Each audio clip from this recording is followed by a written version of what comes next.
Good morning students. पिछली कक्षाओं में हमने कार्बोहाइड्रेट एवं वसा के विषय में अध्ययन किया था। आज हम एक नया टॉपिक प्रोटीन के बारे में शुरू कर रहे हैं। प्रोटीन एक वृहद मात्रिक पोषक तत्व है। प्रोटीन शब्द की खोज मुल्डर नामक वैज्ञानिक ने सन 1838 में करी थी। उसने विभिन्न खाद्य पदार्थों में से नाइट्रोजन युक्त खाद्य पदार्थों को अलग किया और उन्हें प्रोटीन का नाम दिया। प्रोटीन शब्द की उत्पत्ति ग्रीक शब्द प्रोटियस से हुई है, जिसका मतलब है प्रथम स्थान ग्रहण करना, यानी कि पोषक तत्वों में प्रोटीन का अत्यधिक महत्वपूर्ण स्थान है। शरीर में प्रोटीन अधिकता के नंबर पर सेकेंड नंबर पे आता है। पहले नंबर पर वाटर अर्थात जल आता है, जो कि शरीर के 70% भार को बनाता है, और प्रोटीन सेकेंड नंबर पर आता है, जो कि शरीर भार का 20% हिस्सा केवल और केवल प्रोटीन का बना हुआ है। अगर इसको अपन पोर्शन में बांटें तो 1/5 भाग भी बोल सकते हैं।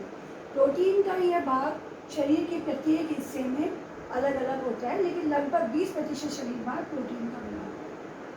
अगर हम प्रोटीन के रासायनिक संगठन के बारे में देखें तो प्रोटीन कार्बन, हाइड्रोजन, ऑक्सीजन एवं नाइट्रोजन से बने कार्बनिक यौगिक है, जिसमें कार्बन 50 से 55%, हाइड्रोजन की मात्रा 6 से 7.3%, ऑक्सीजन 19 से 24%, नाइट्रोजन 15 से लेकर 19% तक, तथा कभी कभी कुछ प्रोटीन्स में सल्फर 0 से लेकर 4% तक पाई जाती है। नाइट्रोजन की मात्रा विविध प्रकार के प्रोटीन्स में न्यूनतम 14% से लेकर अधिकतम 20% तक पाई जाती है, और ऑन एन एवरेज अगर देखते हैं तो विविध प्रकार के प्रोटीनों में नाइट्रोजन 16% तक पाई जाती है।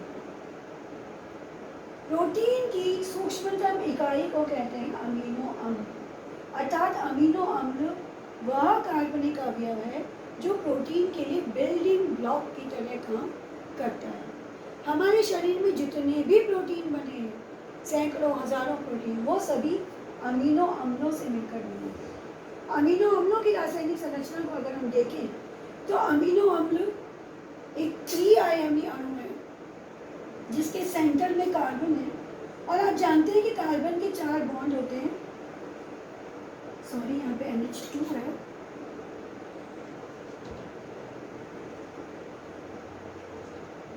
कार्बन के 4 बॉन्ड होते हैं। कार्बन के एक बॉन्ड से हाइड्रोजन जुड़ता है, एक तरफ COOH कार्बोक्सिलिक ग्रुप है, दूसरी तरफ NH2 अमीनो ग्रुप है, और चौथी तरफ R1 जो मैंने नाम दिया है, ये डिपेंड करता है इस R की संरचना के आधार पर अमीनो अम्ल का नाम होता है।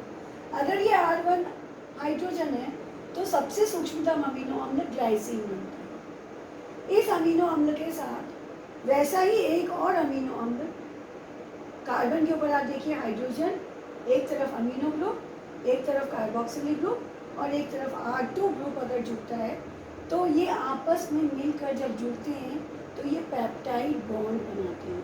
क्या बनाते हैं? एक अमीनो अम्ल दूसरे अमीनो अम्ल से जब आपस में जुड़ता है तो पेप्टाइड बॉन्ड बनाते हैं। कैसे जुड़ेगा ये मैं अभी आपको अगले चित्र में बता रही हूँ, लेकिन जुड़ते समय पहले अमीनो अम्ल का कार्बोक्सिलिक समूह दूसरे अमीनो अम्ल के एमिनो समूह से क्रिया करता है।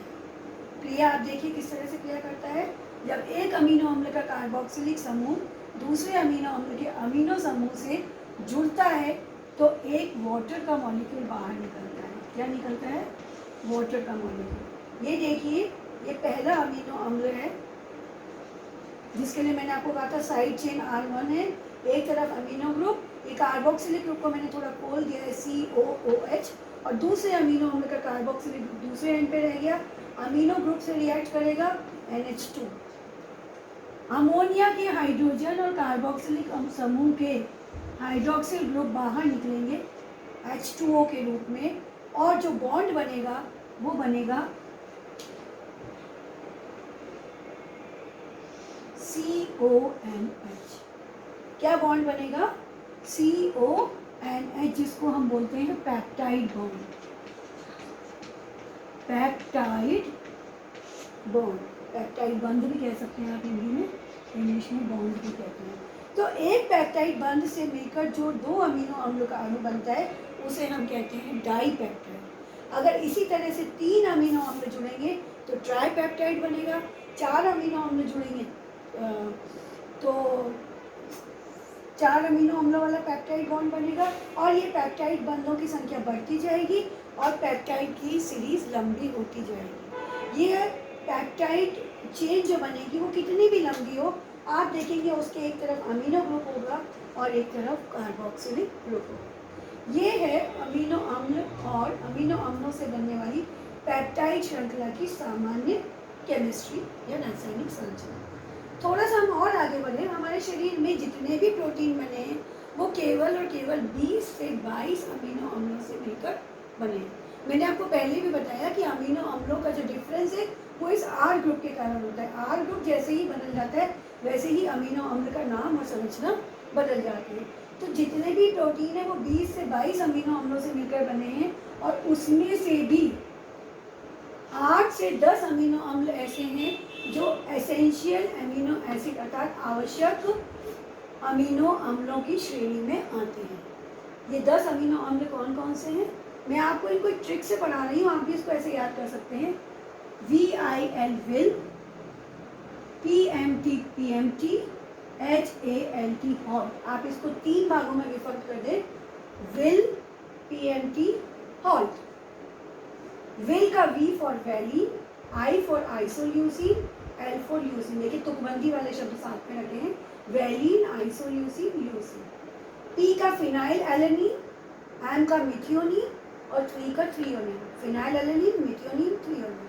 और हॉल्ट का हिस्टिडीन, आर्जिनिन, लाइसिन और ट्रिप्टोफैन। ये वो 10 अमीनो एसिड्स हैं जो हमारे शरीर के लिए अत्यधिक आवश्यक हैं। आवश्यक अमीनो अम्ल इनको इसलिए कहा है क्योंकि इनकी उत्पत्ति शरीर में नहीं हो सकती। इनके प्राप्ति के लिए हमें केवल और केवल भोज्य पदार्थों पर निर्भर रहना पड़ता है।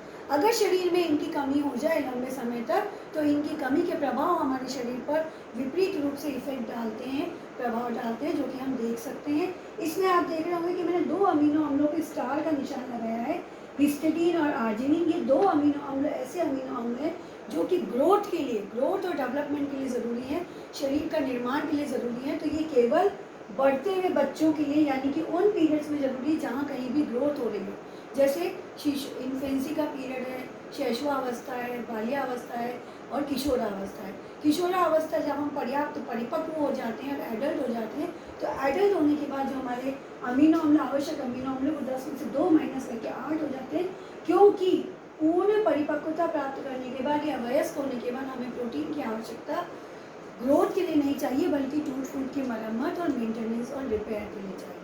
और यही तो आवश्यक अमीनो अम्ल पुनः प्रेगनेंसी और लैक्टेशन में भी वापस एसेंशियल अमीनो एसिड हो जाते हैं, क्योंकि वहाँ ग्रोथ हो रही है, ग्रोथ पीरियड चल रहा है, इसलिए वहाँ ज़रूरी हो जाता है। एक चीज़ की तरफ और ध्यान आकर्षित करना चाहूँगी, आर्जिनिन नामक अमीनो अम्ल जिसको मैंने आवश्यक अमीनो अम्ल की श्रेणी में रखा है, कुछ वैज्ञानिक आवश्यक न मानकर कंडीशनड एसेंशियल अमीनो अम्ल या सेमी एसेंशियल अमीनो अम्ल मानते हैं, क्योंकि इसकी प्राप्ति शरीर में कुछ मात्रा में आर्जिनिन की प्राप्ति अगर हमारे शरीर में ग्लूटामिक एसिड बहुत अच्छी मात्रा में है, प्रचुर मात्रा में, तो आर्जिनिन का निर्माण ग्लूटामिक एसिड से हो सकता है।